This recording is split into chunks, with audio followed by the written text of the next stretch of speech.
And then I just like to remind everybody, like, weed is just a tool. You know, you don't need it to be creative, but it helps. You don't need it to cure your depression, but it helps. You still got to use your mind.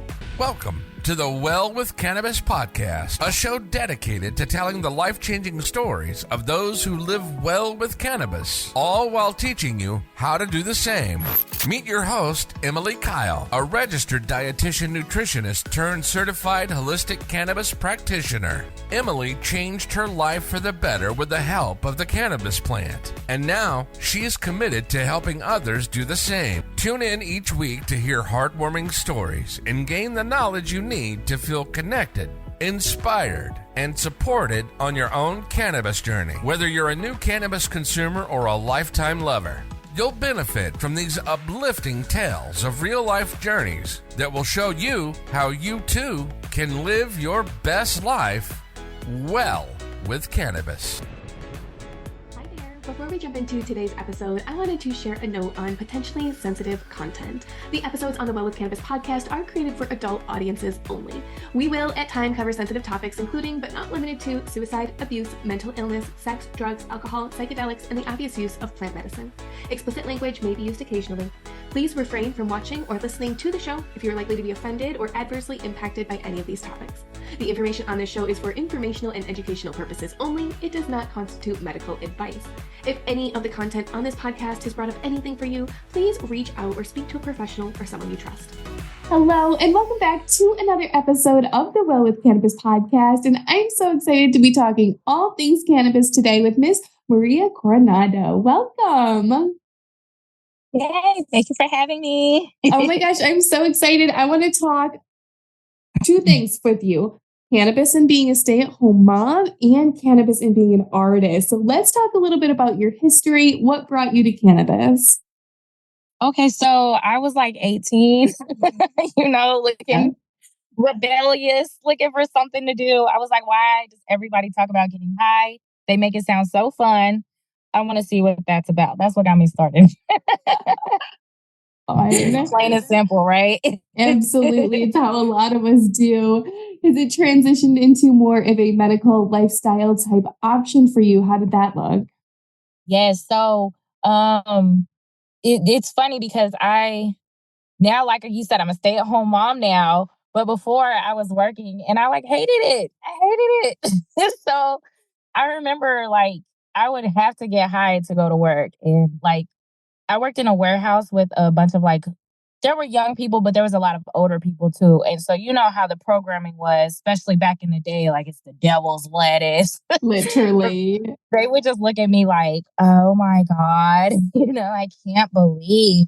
And I'd be in there look, it's either this or I'm going to have an attitude with everybody in here. Exactly. You should be glad I have this.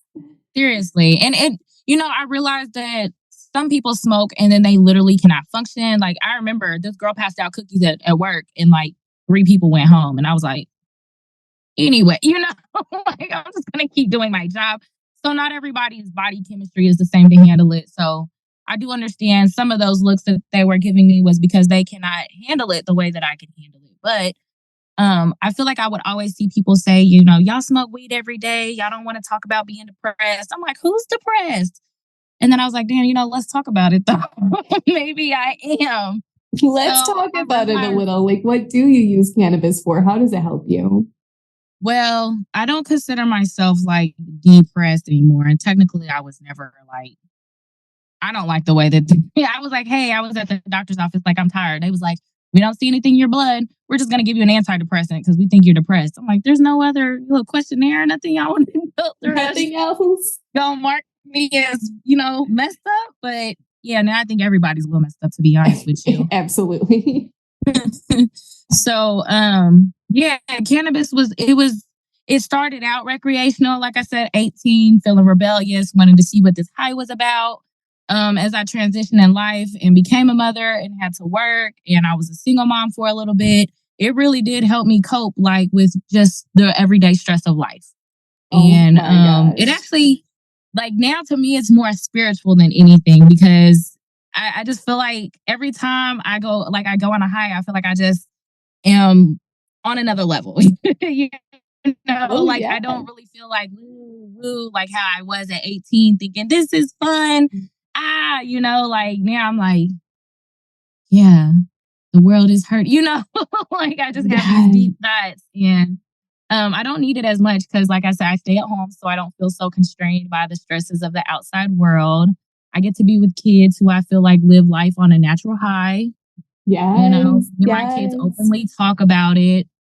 But yeah, no, it was definitely a coping mechanism. And even sometimes nowadays, if I feel myself like just feeling too stressed out, if I know that I'm snapping on my kids too much, like my son will be like, can you please smoke, please? Please. Then I'm a little nicer. Like, all right, we're going to get this clean room together. Let's talk about cannabis in motherhood, because there are so many moms who are like, oh, I would never use cannabis. But then there's so many other moms who are like, you should use cannabis. It makes parenting so much better on so many different levels. Talk a little bit about how it helps you being a mom. Yeah. So with my first two kids, like, okay, I'm a little programmed to myself, I thought weed was bad once upon a time, and that it can have this bad effect on your children. So I didn't smoke or anything during my pregnancy. But like I said, I would feel myself feeling really stressed, and I would snap on them a lot, especially when I was single. Oh my God. Like not having that male figure in the household is like, that's a heavy responsibility, I can't be nurturing and protecting and providing like all at once. That's a hard thing to do. So I would be more into the protect and provide, and the nurturing side of me would just leave. So when I would smoke, or I even ended up having like issues with asthma and allergies. So now I'm just all about ingesting it or putting it in my tea. That's my thing. It would help me sit with my kids, and like I find it funny when people say, oh, I don't want my kids to know about that, or I would never do that with my kids, because I'm like, so you don't drink wine around your kids? Like if you don't do it, you don't do it. But I feel like everybody has their vice, like you guys have started, you guys, a lot of people are emotional eaters. You think you're doing good, and then your kids irritate you. Now all of a sudden you just force 3 chocolate chip cookies down your throat. Like it's just weird for me. And I'm open with my kids about it because I want them to understand, like, this is how I'm feeling. This is what I'm going through. So they can know, like, hey, as an adult, I have feelings. I go through things too. And they can come to me and tell me their feelings, and they can understand, hey, maybe one day they might have to use cannabis. And then the second part, I said with my first two, I didn't smoke weed. This third pregnancy, baby, I didn't have any appetite. I was like really still mentally kind of struggling a little bit. I was in pain like the whole time. So I ingested weed during my pregnancy. And it literally made, like, I don't know if my child would have made it into this world without it. Right. I was so sick. I never have understood how morning sickness, how we can still grow a baby in us with morning sickness. And I don't understand why they call it morning sickness, because you're sick all damn day. You're throwing up all day. You cannot hold water down. Like the doctors, of course, I will say I went in there and told them, like, yeah, I do weed. Because I wanted to see where they stood. Yeah. I wanted to see how they felt about it. Are you going to try and push some drugs from your pharmacy down my throat? Or are you going to be understanding? The first doctor that I had was very understanding. When he found out I smoked weed, he was like, that's fine. And I was like, wow, no, I'm not addicted. Y'all can, I'm not smoking it anymore. But yeah, with this last baby I smoked, they were like, it's linked to autism, blah, blah, blah. Tylenol's linked to autism right now. I was just going to say that. They don't have any proof that cannabis is linked to autism, and the lawsuits that are coming out for Tylenol in autism blow my mind. I 100% agree. They were like trying to get me to take the Tylenol in the hospital after I had the baby. And I told them, I heard that was bad for people with asthma. I don't think I really want to take it. They were like, oh no, that's ibuprofen. Nonetheless, no, it's not working. So just keep your drug. I'll take God's drug that grows from the earth. Thank you. Exactly. So I did not use cannabis with my first pregnancy, and I had morning sickness with my second, and I used cannabis in my second pregnancy as well. And I was the same as you. I was like, I'm not touching a prescription medication. I trust cannabis, and I feel completely confident still in my decision. My baby is amazing. He's just as smart, if not smarter, than his brother, who I didn't use cannabis with. I noticed no difference between my children. Do you? Yeah. Well, I do, but I really think that it's like also my baby's about to be 1 in April. So, I'm just convinced the kids that came after COVID are just different. There's something to be said for that. It's a different air that we're breathing. Like if like I'm more on spiritual, so to some people I really stand out of touch with reality, but I'm like, there's something in the air. Every time it rains, everybody around me is like having congestion issues. I'm like, it's winter time. Why are we having allergy issues? Y'all got to understand there's something going on. There's something in the air. But no, besides that, I think still plants. She's tiny, which, I feel like obesity is, still growing in America. I specifically asked the doctors because they were just so insistent that she's too small. She was only 6 pounds. Like all my kids were 6 pounds. My baby was 6 pounds, his normal baby. Yeah. Yeah. I wanted to do a home birth. The doctors were so scared because of how small she was. But I'm just like, I don't eat your standard American diet. I'm not taking in y'all are giving these chickens and all this meat, these steroids, because you guys are trying to keep up with the consumption. And like, I'm just cool on all of that. Weed really got me on my natural stuff. Like, I don't want your pesticides. I don't want your GMOs. Y'all can keep all of that. So yeah, my baby might be a little smaller, but she's super strong. She's super smart. Personally, I feel like my parents were always like, weed makes you dumb. It makes you lose your brain cells. I was like, hey, listen, I was never dumb. Okay. When I took weed, I didn't get dumb. I actually used to struggle to understand physics. And when I started smoking weed, I was like, I see what he was talking about. Mr. Nelson, it makes sense now. Like, so I think, no, weed don't make you dumb. If you're dumb and you smoke weed, you're going to be dumber. Just open my mind and see the world differently, like. Yes. It just puts me in a different state of mind. But it really depends on how you approach it too, Absolutely. You got to come into it with an open mind. You can't. If I say, hey, my intention before I smoke this weed is I'm going to feel better, I'm going to be nicer to my kids, then that's what it's going to be. If I say, hey, I want to smoke this weed so I can get me some wonderful sleep, that's what it's going to be. Like intention setting is really, is crucial. You are not the first person I've heard talk about intention setting when it comes to cannabis consumption. And I'm so glad you said that, because you really can control your experience with your mindset and what you're thinking of when you go into it, which is awesome. Yeah, it is. It's the mind is so powerful, the mind is more powerful than the weed itself. If you say, hey, I don't think this weed is going to do anything to me, it just might not do anything to you. So true. That's your prerogative, Absolutely. People, indica makes you sleepy, sativa gives you energy. My life experiment has proven otherwise. I say, hey, I'm going to smoke this weed. I'm going to paint this picture and I'm going to fall asleep. And then what do? I smoke my weed, I paint my picture and I fall asleep and it just goes perfectly. Oh my gosh, we need to talk about your painting then, because we talked about being stay-at-home mom. Let's talk about the creativity part of it, because so many people say, cannabis has brought out this creativity in me that I never knew I had. Talk about your experience with that. Okay, yes. So I actually, shameless plug, I'm MTC Artistry, but I also do henna tattoos. So I use cannabis both ways, right? I do puff and paint classes because my experience with painting and art is therapeutic. Like I came to it from a therapy standpoint. So when I do puff and paints, people walk in their line. I'm like, listen, hit the blunt, your joint, get high because you're creative. That energy is going to open up. It makes it easier. I will say that. And then we're going to sit here, we're going to let the music play, we're going to feel good, and you're just going to draw whatever. It's not about making it look good. It's about feeling good. and you can't leave until you like your piece. So suggest you get with the program. Oh my gosh, I wanted to go to a puff and paint so bad. I would love to go to one with you. Who are the people who come to this event, and who do you serve?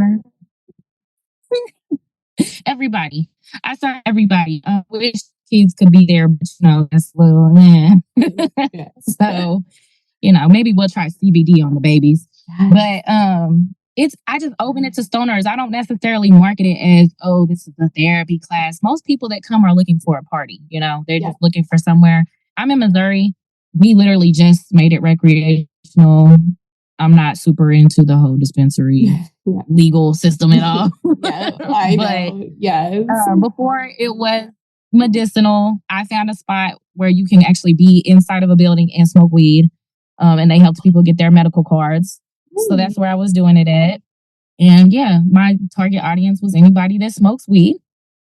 And they would come, it's just something different to do. I think I was never like a club person anyways.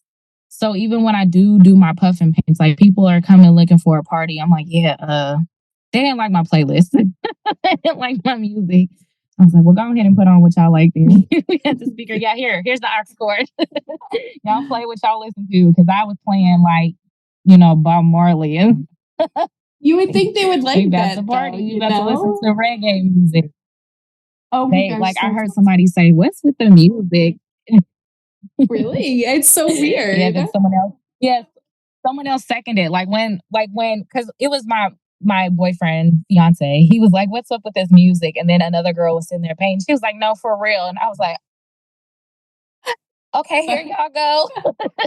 What y'all want to listen to? I made a whole playlist of all 420 friendly, loving songs. And they were like, who picked this? I was like, never mind. So surprised. I'll just help y'all pour y'all paint then. Don't worry about it. Oh my gosh. I think everybody get into a creative state, and then I just like to remind everybody, like, weed is just a tool. You don't need it to be creative, but it helps. You don't need it to cure your depression, but it helps. You still got to use your mind. Even with my henna, I'm still developing in my style. Like, I'm just a student for life, So in my henna, I find that if I, smoke a little before, or like I'm in the edible thing now. If I take an edible before, I just get into flow faster. I'm not sitting there thinking, what am I gonna do? How am I gonna tie it together? Like, it just flows. I immediately love the piece. The person loves the piece, and that's what I want to hear as an artist. Like, I want you to appreciate my art, because I'm trying not to be sensitive about it. Yes. I said I wasn't sensitive about it. And then the other day, somebody said, I don't like that. And I was like, delete everything. I was like, you want me to send your money back? It's so hard. I am a little sensitive. A little bit. It's our work, Of course, you're a little sensitive.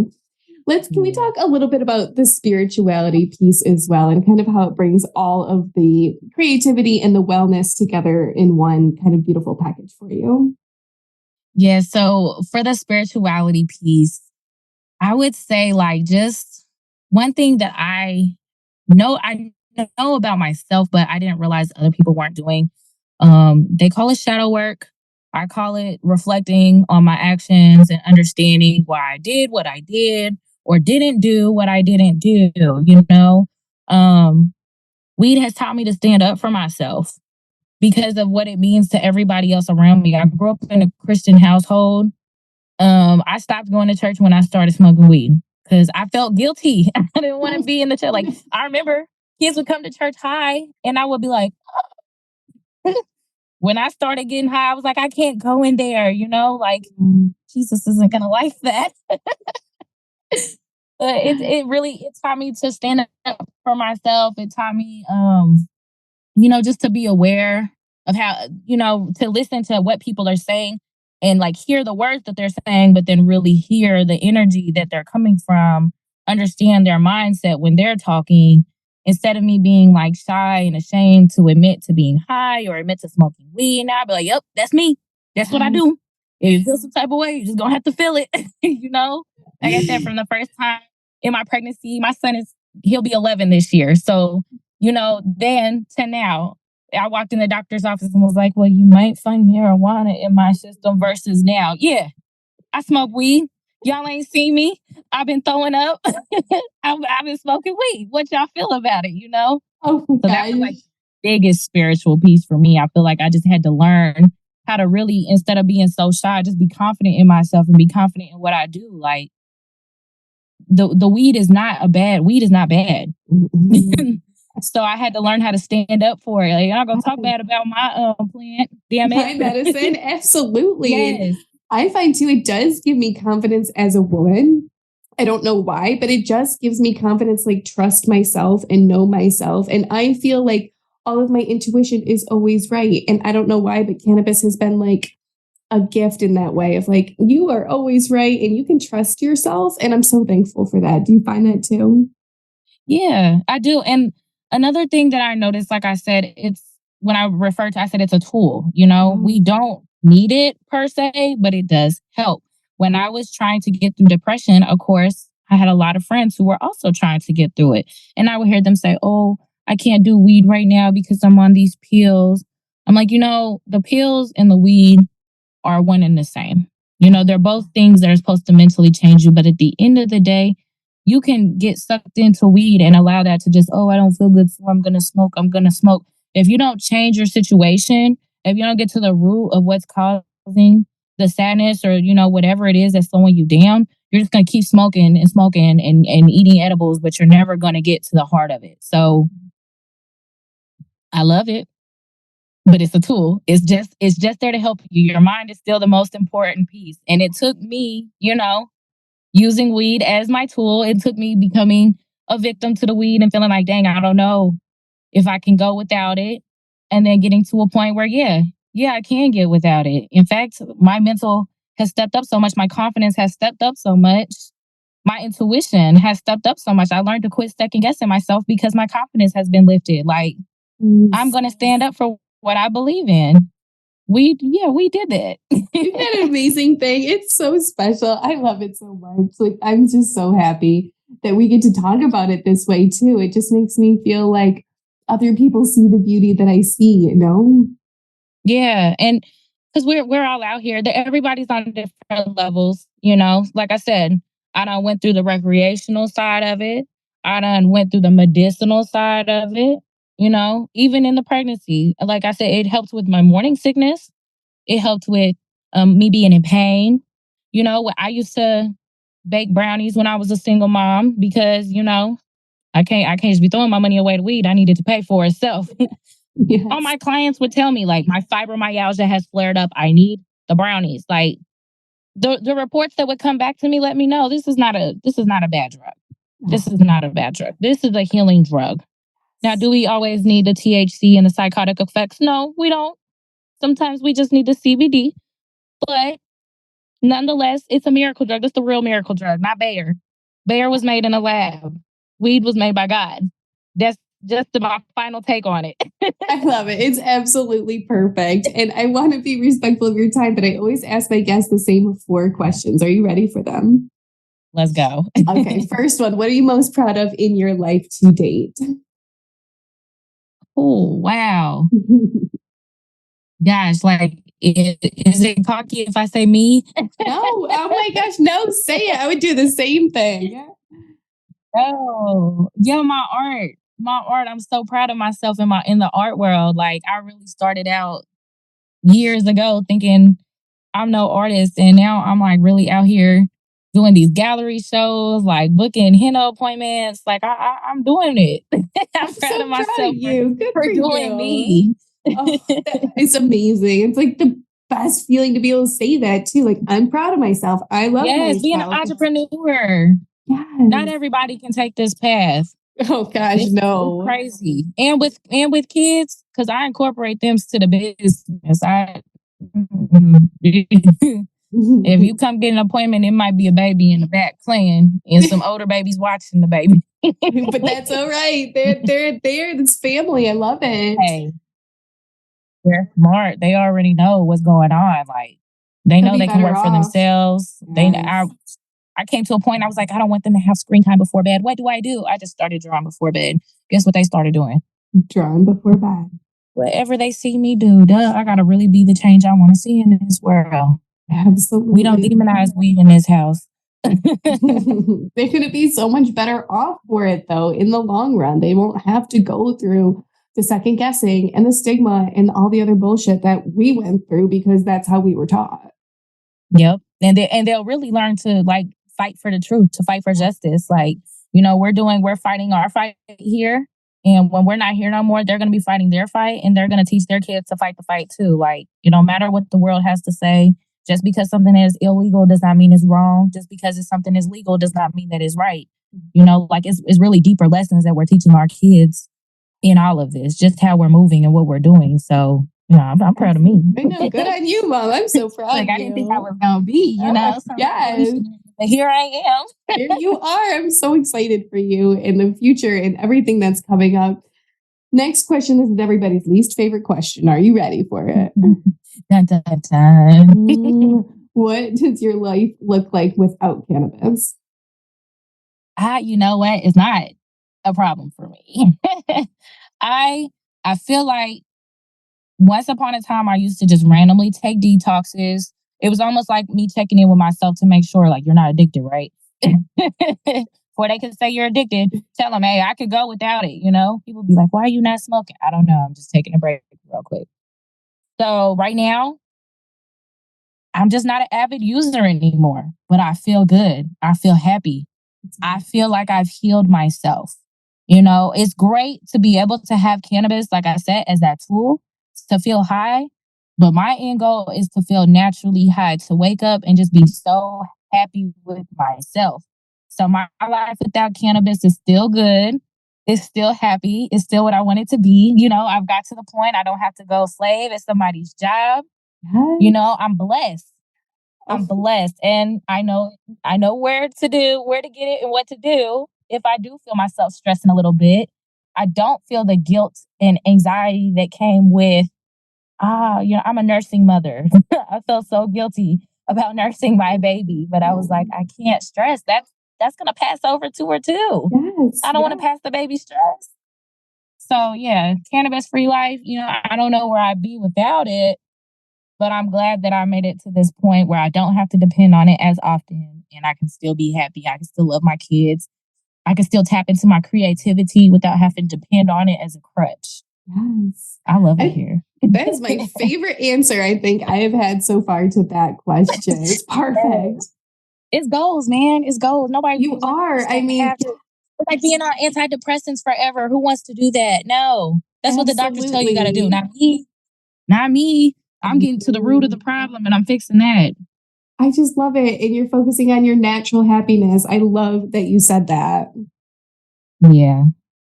And weed definitely is the reason, because like I always fought to say weed was natural. So yeah, if we're going to stick to the natural thing, let's go stick to the natural all the way. Right. Okay. Next question. If you could go back 10, 20, or 30 years ago, give yourself a piece of advice, cannabis related or not, what would it be? Oh man, just love yourself. Love yourself. It seems like that's not even enough, because you know you think you love yourself and then you find out you're playing yourself. You let people play you. So you know, just really listen to your mind. Listen to yourself. Don't doubt yourself. When you find yourself thinking for 30 minutes about the same thing, whatever you thought like in them first 2 minutes was probably all you needed. So no overthinking, no doubting yourself.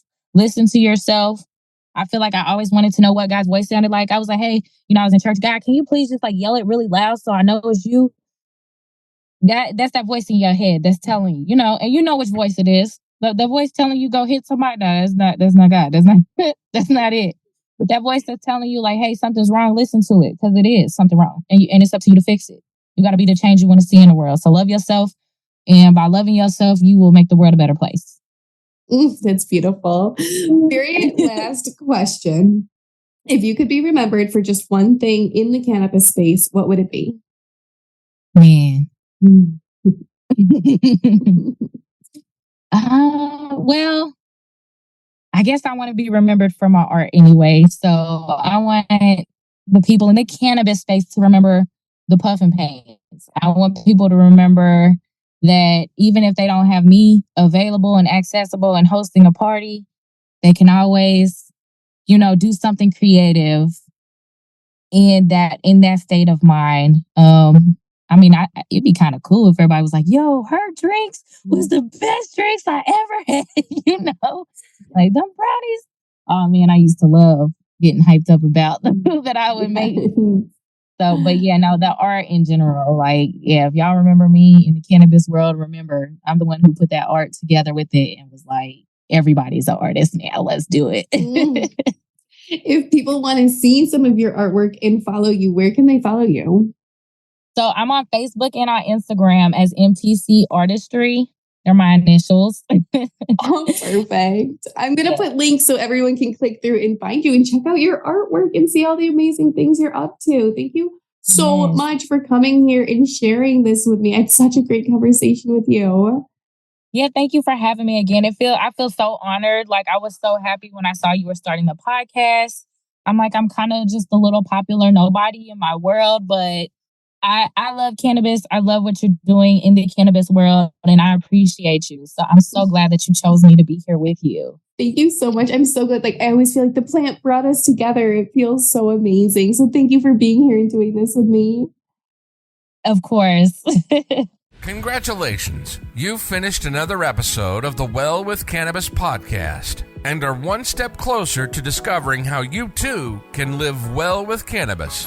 Thank you for listening in today. We hope this episode has been a helpful and informative one. Please visit emilykylenutrition.com for more information on today's show notes, guest information, recipes, and other resources. If you want more support and encouragement on your cannabis journey, please consider joining the private Well with Cannabis community. In this group, you can connect with like-minded individuals focused on improving their health and wellness through cannabis. Join the group today to continue your journey of wellness together at emilykylenutrition.com.